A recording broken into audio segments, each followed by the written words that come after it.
आज से हम एक नई श्रृंखला स्टार्ट करने जा रहे हैं, जिसका नाम है मापनी और मापनी का विवर्धन और लघुकरण। इससे पहले जो हमारी श्रृंखला चल रही थी, श्रृंखला के माध्यम से हमने आलेखी विधि में उपयोग की जाने वाली विभिन्न प्रकार की मापनियों की रचना की है और रचना के साथ साथ समझने की कोशिश की है।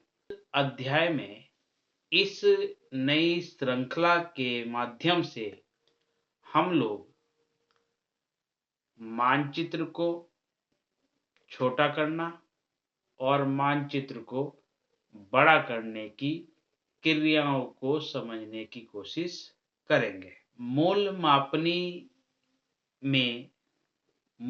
मापनी में होने वाले विवर्धन और लघुकरण को और अधिक गहराई से समझने की कोशिश करें।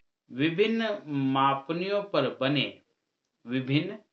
मापनियों पर बने संलग्न क्षेत्रों को एक ही मानचित्र में जोड़कर समस्त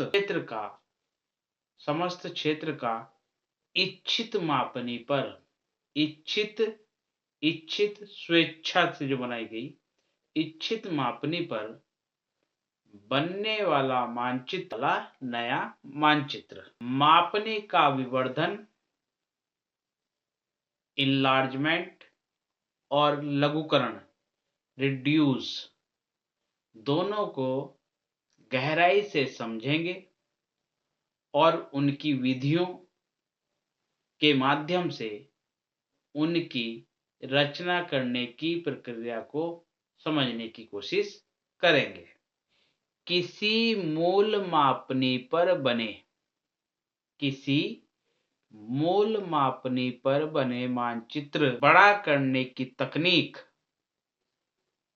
मापनी विवर्धन कहलाता है और मूल मानचित्र पर बने मानचित्र को छोटा करने की क्रिया मापनी लघुकरण कहलाता है। कि कोई मानचित्र आपका 1:5000 की मापनी पर बना है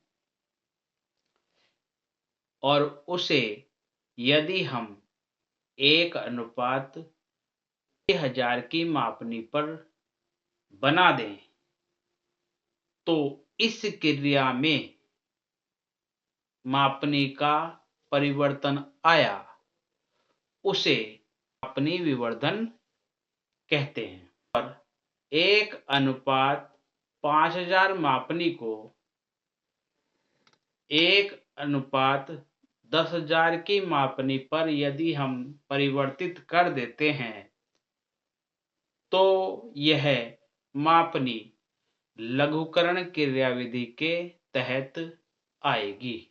1:5000 की मूल मापनी का 1:2500 की मापनी में परिवर्तन किया है, उसके तहत मूल मानचित्र से जो नया मानचित्र बनेगा उसका आकार बड़ा रहेगा और जो मानचित्र हमने 1:5000 की मापनी का 1:10000 की मापनी में परिवर्तन किया है, उसका मूल मानचित्र से आकार छोटा रहेगा। छोटी मापनी पर बड़े मानचित्र और बड़ी मापनी पर छोटे मानचित्र तैयार किए जाते हैं। हम आने वाली अपनी वीडियो के माध्यम से इसी श्रृंखला को मापनी विवर्धन, मापनी लघुकरण, क्षेत्र आकलन जैसी विधियों का और अधिक गहनता से अध्ययन करेंगे। इन सभी अध्ययनों के लिए हमें सब्सक्राइब कर सकते हैं, हमें कमेंट कर सकते हैं और अपना प्यार हमारे ऊपर बरसा सकते हैं।